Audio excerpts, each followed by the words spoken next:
Hello everyone, my name's Daniel and I'm a programmer and an artist, and today we're going to be taking a look at this geometry node setup that does a Boids particle simulation. The last few weeks I've been working on a bunch of different random setups, just sort of testing things out, trying things that are new, seeing what's possible, and trying to learn some new things.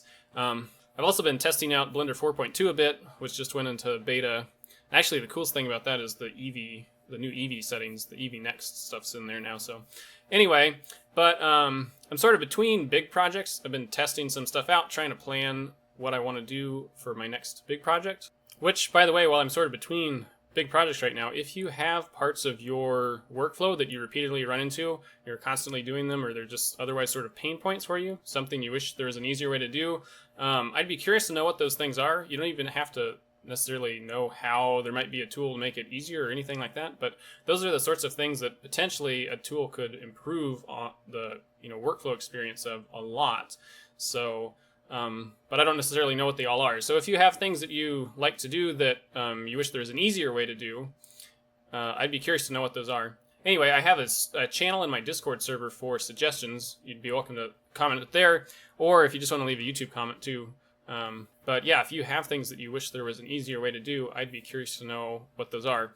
Anyway, one of the things I've been experimenting with is particle systems and more simulations. Trying out some different things. I think it could be potentially cool to have a modular set of nodes modifiers for making particle simulations. Trying to think how that would be structured exactly. Anyway, one of the things I experimented with while I was doing that was this Boids system. And so I'm going to walk through this node group. I'm going to upload the file. You're welcome to download it, follow along, experiment. You see how it works on your own. I'm going to walk through the node group. But in general, if you don't know what Boids are, it's a set of simple rules applied to a velocity of a particle or a Boid to have it fly around in space. And it does so in such a way that sort of mimics the behavior of flocks of birds or schools of fish, things like that. And if you want more information on it, there's tons of articles online, papers, as well as a bunch of videos where people implemented it in like game engines or things like that. So if you want more information on it, go just do a search for Boids implementation or something like that, and you'll find tons of information about specifically how it works. I'm going to cover the very basics of it here, and that is that there are three forces that are calculated and applied to the velocities of the Boids in the simulation at every step of the simulation, and those three forces are the separation, cohesion, and alignment forces. So to sort of give a very brief explanation of how that ends up working, if this was our example Boid right here, so for this Boid, it's going to look at all of the Boids in its neighborhood. So these might be valid other Boids to consider for forces. And these neighborhoods can be different for each of the three forces. So you could have the alignment radius be really high, but the collision radius be much smaller but stronger, things like that. Anyway, the separation force basically says if this is the direction to our subject Boid, we want to apply a bit of that force. And all of these forces, by the way, are the average of all of the valid Boids in the neighborhood. And then the cohesion force says if there's a group of Boids in an area, find the center of where all of those are, and then move towards the center. So there'd be a little force moving it in this direction. And then the alignment says what's the vector, the velocity of all of the other Boids in the area, which might be like this. Find the average of that and steer our subject Boid a little bit so that its velocity lines up with that alignment velocity. And that makes all the Boids move in the same direction. And so the results of those three forces being applied at every step of the way is that you have these flying around where you can sort of see they group together and move in the same way for a bit and then separate, and it's sort of dynamic, free flowing, but it seems to have some order to it where they move together and stuff like that. And you can play with all of these values, so if you turn the cohesion way up, they really will clump together a lot more. Or if you turn the alignment way up, they'll all move in the same direction. There you can see one big clump, and they really want to move in the same direction. Or if you turn the separation up really high, it pushes them further apart. So the stronger you make the different forces, the faster they react. The more you turn them down, they'll have a little more velocity to them. Anyway, I will leave it up to you to play with all of the settings. There's some settings make more interesting simulations than other ones, but you can download the file and try all of those out. I'm just going to go through the node group and explain what all of the different steps are along the way. So anyway, the first thing was just to have a bunch of points. So I have this value here called bounds, and it just basically makes a box, and points try to stay inside that box.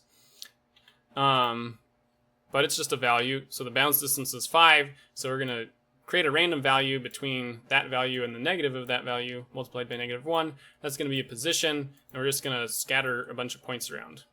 I guess I need to turn on outline to see that. So just have some points in a cube, basically. The number of points is controlled by the input here. You can make more or less points. These points will be what we simulate all of the simulation on. And then I just assigning a random value. This is its starting velocity. This could be anything. You could just make it be x, and then they'll all start by flying in this direction. Oops, in this direction. So if I connect this to the end again, you'll see now they're all going that way. They initially start moving in the x direction. So you could make the starting velocity anything, but I just have it random. I guess the reason they all point out is because the seed's the same. So that's kind of interesting. Anyway, then that geometry that comes in, that we're simulating these points right here, we just bring that in. It goes all the way across to the end. We're going to set the position to somewhere, and then we're just going to output it as the next frame's geometry. So all we're doing is one set position, but the vector that gets calculated for that set position is complicated. That's what all of this is for. So on that geometry, it has one value, and that's this velocity. And that velocity vector gets updated every frame to steer it in a different direction. And so you can see that velocity vector comes in, has all sorts of calculations done to it. These are all of the forces that are going to steer it in a different direction. And then at the very end here, the velocity gets added to these new forces, which you can control how rapidly the new forces take over the existing velocity, essentially, by increasing the strength of it. Rather than adding like damping, I just normalize that vector, so they move at a constant speed. They don't have any acceleration.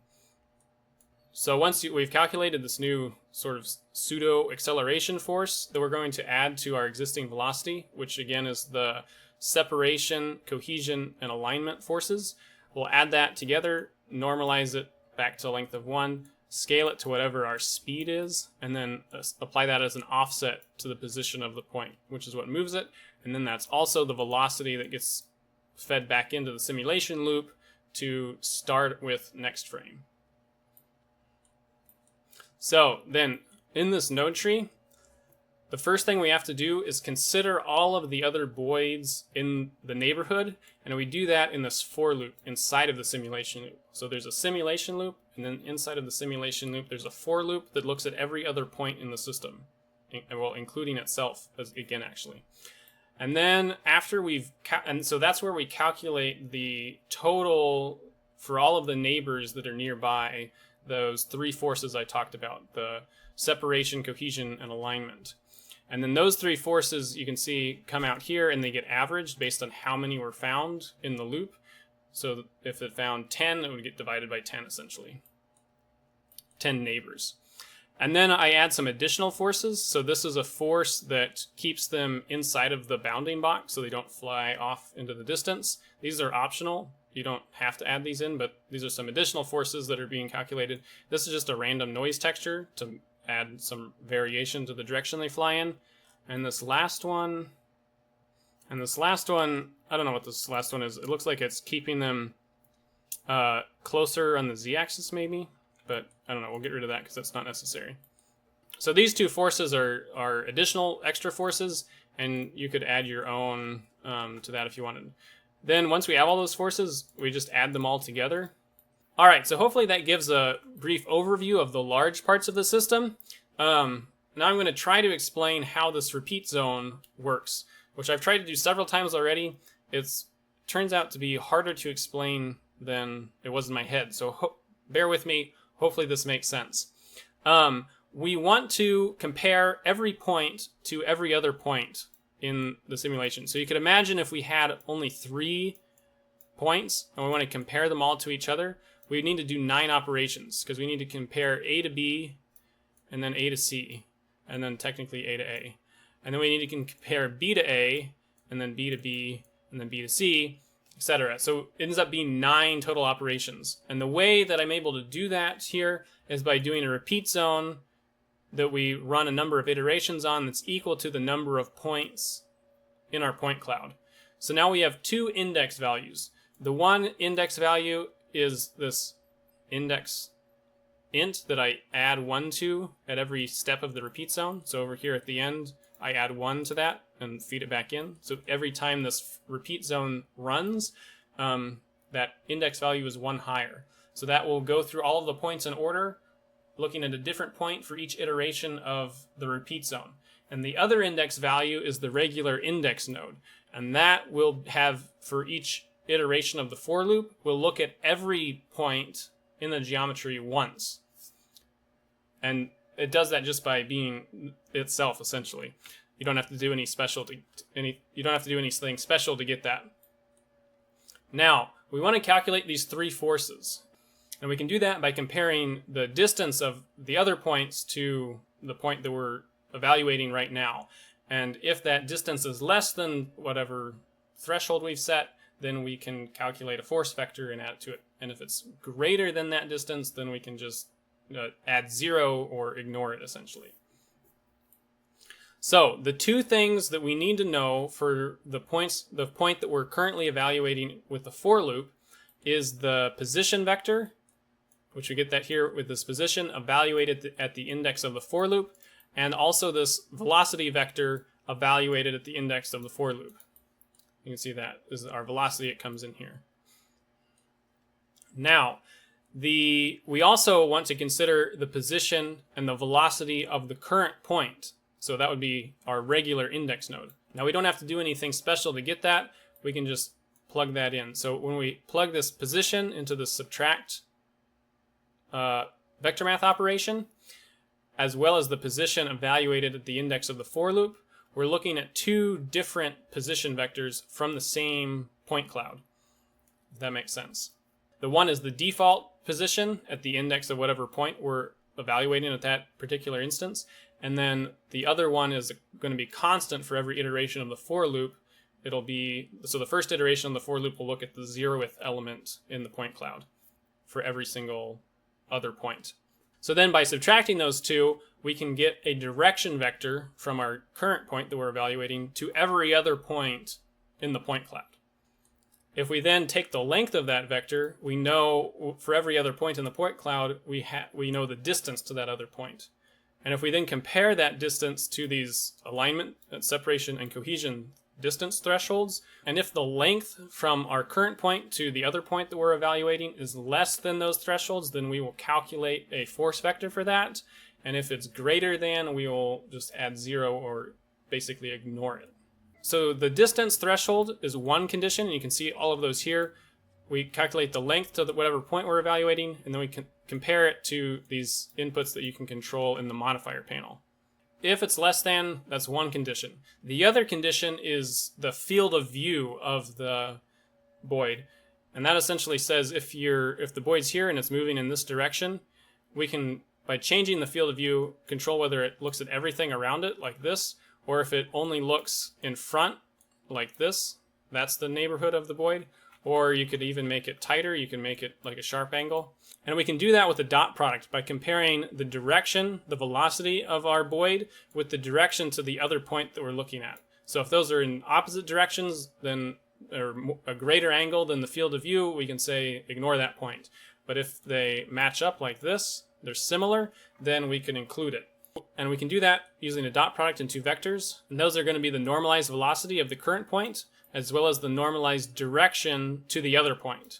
We do those into a dot product, and then if that dot product is less than the field of view, we do less than because I actually calculate this direction vector from the point of view of the other point. So it's our position minus the other point's position. If this was flipped like this, this would need to be greater than, so that the direction of that direction vector is from the other point to the current point. Anyway, if the dot product is less than the field of view, which the field of view, by the way, ranges from -1 to 1, which is the possible range for a normalized dot product. So if the field of view is less than that, then we will add that as a condition to the force being calculated. So it's in the field of view and it's less than the threshold distance for all of these different forces. Then the other condition is just sort of a special case. We add that in here. Also needs to be true, and that is that the index doesn't equal the index of the for loop, because that would mean the point was evaluating against itself. So we only do this if the index of the point in the geometry does not equal the index of the iteration of the repeat zone. So if those are not equal, and it's in the field of view, and it's in the threshold, we have a valid Boolean value here. Then we're going to use that Boolean value in a scale vector math node to turn on these different forces. So if the Boolean value here is true, it's equivalent to 1, and if it's false, it's equivalent to 0. So by plugging those into a scale vector math node, we can output either a vector of 0 or the original vector unchanged, depending on whether or not this Boolean value is true. Then we also plug the Boolean values into these add nodes, where we add them to the count. So this count starts at 0. The first time we find a valid neighbor, we add 1 to it, and then it will be 1. And then if we find another valid neighbor, we add another 1 to it, it would be 2, and so on. And that's so that once we're done and we add all of these vectors together for the force, we can divide them by the number of neighbors that were found to get an average vector. So then all that's left is these actual calculations for these three forces. And those are, as I mentioned at the beginning, the separation force that pushes Boids away from each other, an alignment vector, which steers Boids so that they're moving in the same direction, and then a cohesion vector that steers Boids so that they move towards the center of a clump of Boids. And so that can actually be done pretty simply. The separation vector is just going to be this direction vector normalized. We're going to run that into the scale node, and that's so that we can have the separation force be applied gradually. You could get rid of this and plug it in directly like this, but then as soon as one Boid moved into the separation radius of another Boid, the full force to push them apart would be applied, which can make it be a little more jerky. You can see it here. You can see it here, how they sort of hit each other and then pop.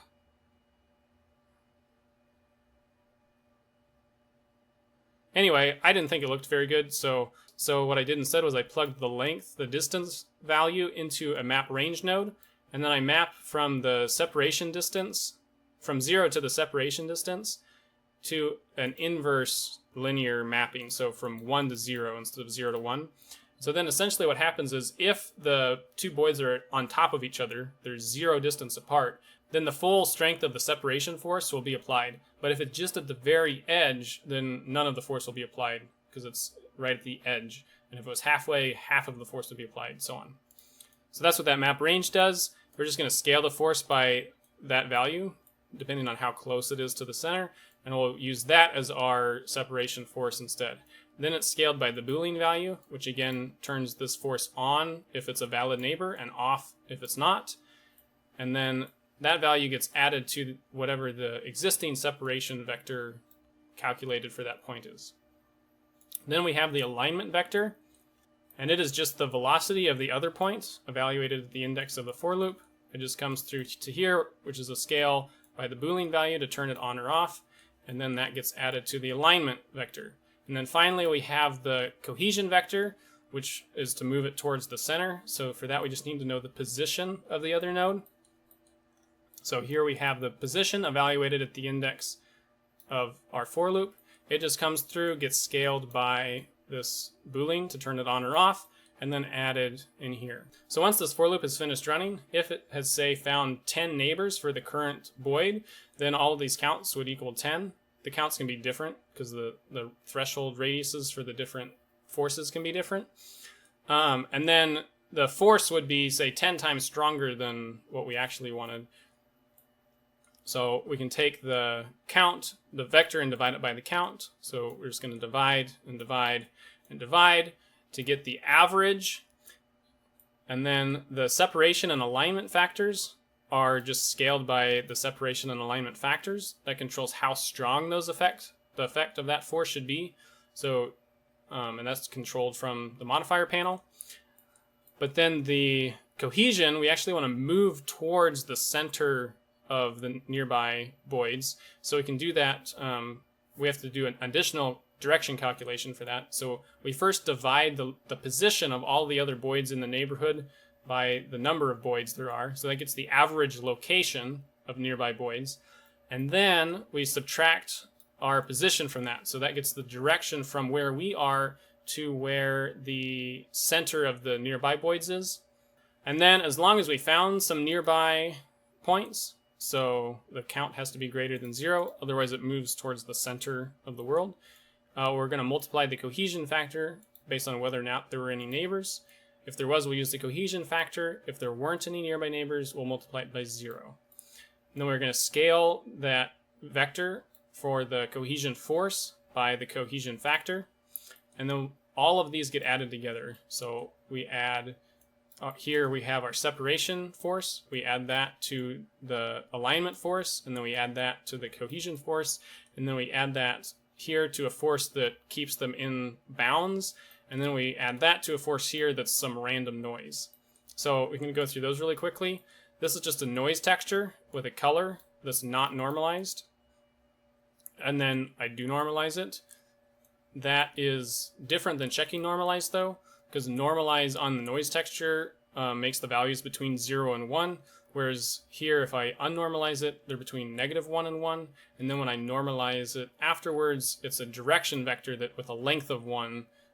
So anyway, those are confusing but different.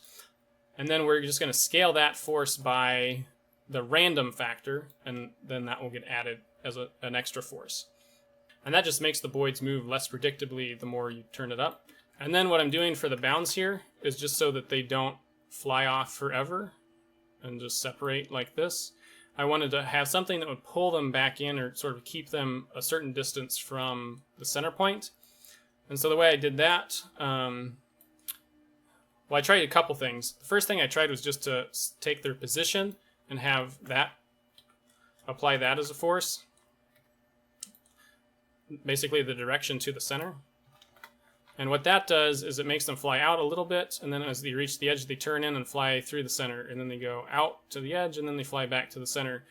And that's a little bit boring. So then I tried a force where I applied the cross product of the direction they were going with the, when they reach a certain distance, and that sort of makes them fly in a circle when they reach the edge. And then with this random value, I switch whether that direction is clockwise or counterclockwise, basically.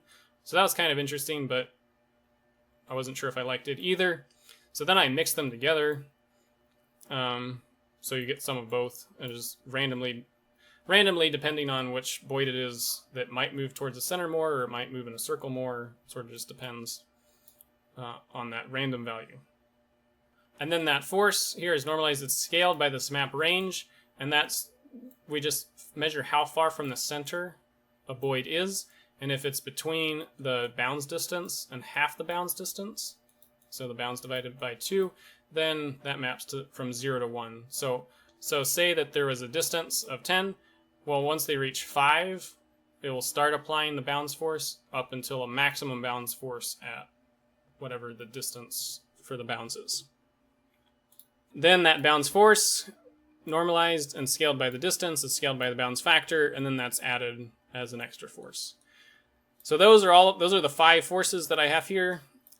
Add those all together. Then that, like I said, is multiplied by the speed just to make it consistent, so that if you turn up the speed of the Boids and they move faster, the way in which they interact with each other should stay about the same. So you can make this really crazy. I don't actually know if that works. I haven't really tested it in any way, but that was the idea behind it. And then as far as other things I have here, I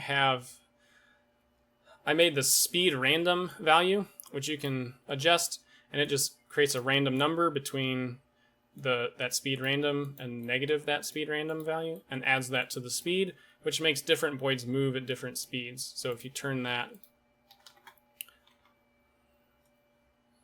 if we turn that down to 0, all the Boids move at exactly the same speed.